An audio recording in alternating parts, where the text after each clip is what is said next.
যারা কিছুদিন আগেও ছাত্রলীগের মিছিলে গেছে, চট করে এখন দেখা যায় আমাদের, তা আমরা যারা আইডেন্টিফাই করি তাদেরকে আমরা দৌড়িয়ে দিই। কিন্তু কথা হচ্ছে, এই আনোয়ারুজ্জামানের কথাই বলা হয়েছে যে আমি আনোয়ারুজ্জামানকে এখানে পাস করে দিয়েছি, কিন্তু বাস্তবতা আনোয়ারুজ্জামান কয়েকদিন আগেই নিজেই ফেসবুকে সাক্ষাৎকার দিয়ে বলছে কিভাবে সেনাবাহিনীর সহযোগিতায় সে চিটং গেছে, চিটং থেকে কীভাবে ফ্লাইটে গেছে এবং সেনাবাহিনীর কর্তৃপক্ষ অফিসারদেরকে ভূয়সী প্রশংসা করেছে বলে তার নিজের বলে। কাজে এই সম্পর্কে আমি আর আমার উত্তর দিতে চাই না।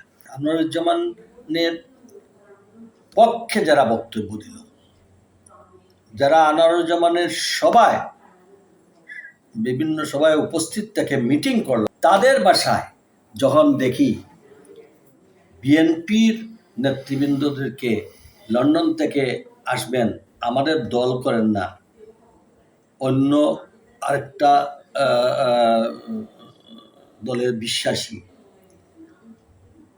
এবং এই কর্নার থেকে আমার বিরুদ্ধে প্রচারণা আমাকে নষ্ট করা যায়, তার জন্য তারা সবসময়।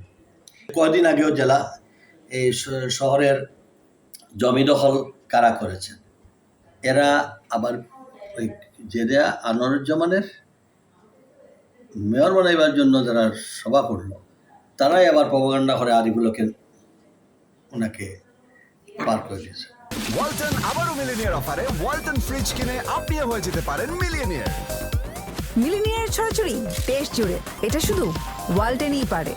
শফিউল চৌধুরী নাদিলের সম্পত্তি ব্যবসা, এটা আপনার কাছে শুনলাম। এখন কিছু কিছু ক্ষেত্রে তো এই যেটা আমি ঠিক অথেন্টিকলি আমি জানি না, তবে এটা করা হইলে দুঃখজনক।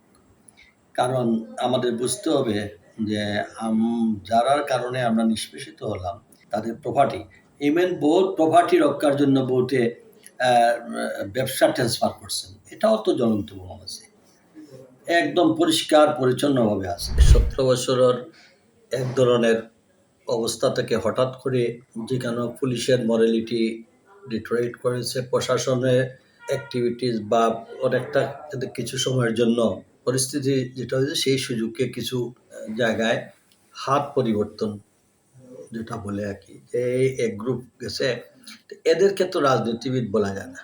এরা কখনোই কোনো না কোনোভাবে রাজনীতির নাম ব্যবহার করে। তবে এই ব্যাপারে আমাদের ভারপ্রাপ্ত চেয়ারম্যান জনাব তারেক রহমান সম্পূর্ণরূপে আমাদেরকে যেভাবে সেন্ট্রালি ব্রিফ করা হয়েছে, পরবর্তীতে আমাদের দায়িত্বপ্রাপ্ত স্থায়ী কমিটির সদস্য ডক্টর জাহিদ লন্ডন থেকে বসে আমাদেরকে জুমের মাধ্যমে সিলেট বিভাগের সকল দায়িত্বশীল নেতৃবৃন্দ, আপনি আজকে যেসব বিষয়ে প্রশ্ন উত্থাপন করেছেন, এইটা নিরসনকল্পে এবং মানুষের মধ্যে আতঙ্ক যেন কোনোভাবে আমাদের সংগঠনের নাম ভাঙিয়ে কেউ করতে পারে না। কেউ যত বড় শক্তিশালী হোক, তাদের বিরুদ্ধে প্রথমে মেসেজটা দেওয়া পার্টির চেয়ারম্যানের এই নির্দেশ, এবং পার্টি কোনোভাবেই এদের দায়িত্বভার নেবে না। যদি আমাদের এই অনুরোধে আহ্বানে যদি কেউ কর্ণপাত না করে, তাহলে শুধু দল থেকেই বহিষ্কার নয়, আমরা সম্মিলিতভাবে প্রশাসনের হাতে তুলে দিতে এবং প্রশাসনকে এই ব্যাপারে কঠিন ভাবে সিদ্ধান্ত নিতে আমরা তাদের প্রশ্রয়দাতা যারা কোনোভাবেই যা যতটুকু দোষ করলো, তার দোষের পরিমাণ তাকে যদি আমি শাস্তি বেশি দেয়, সেটাও একটু বিবেচনা। আর যদি দেখা যায় সে শাস্তি পাওয়ার যোগ্য অথচ আমি ইনফ্লুয়েন্স করে তাকে, তাহলে আমিও সমভাবে দোষী। আমি মনে করি দেশের স্বার্থে, জনগণের স্বার্থে যদি এরকম কিছু আপনারা আমি হই বাজে অ্যাকশন এবং এতে মানে বিচলিত আর বা কোনো ধরনের রাগ ডাক রাখার কোনো কারণ। সিলেট একটা বিগত সরকার আমল থেকে শুরু করে এর আগের সরকার থেকে আমল করে সবসময় সিলেট একটা সহনশীল একটা অবস্থান ছিল, কিন্তু ইদানিং এই আওয়ামী রেজিম থেকে দেখা গেল যারা এই সকল জিনিসের সঙ্গে সংশ্লিষ্ট, এদের সঙ্গে স্লাম এরিয়ার লোকদেরকে নিয়ে এটা করানো হয়। এরপর এর নেপথ্যে হয়তো 2-4 জন করা হয়।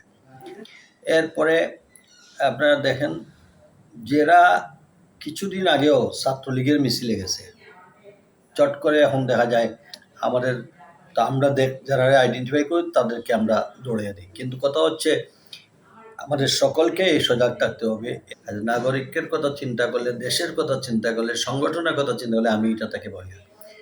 অতীতে এরকমও চেয়ারম্যান সাহেবের নির্দেশে অতীতে বাবা যাই হোক, অতীতের ঘটনার পুনরাবৃত্তি আমরা যেন আমাদের মধ্যে, আমরা মানুষকে আস্থায় নিতে হবে যে ইয়েস, ওই পরিবর্তিত পরিস্থিতির পরে জনগণ যেন স্বাচ্ছন্দ্যভাবে চলাফেরা করতে হয়। কোনো মস্তানি, কোনো পাড়ার মহল্লার উপরে এই যে গ্রুপ করে বসা, বিভিন্ন বস্তির মেইন রাস্তার মুখে মুখে বসা, এই প্র্যাকটিসটা আমরা সিলেটে দেখতে চাই না।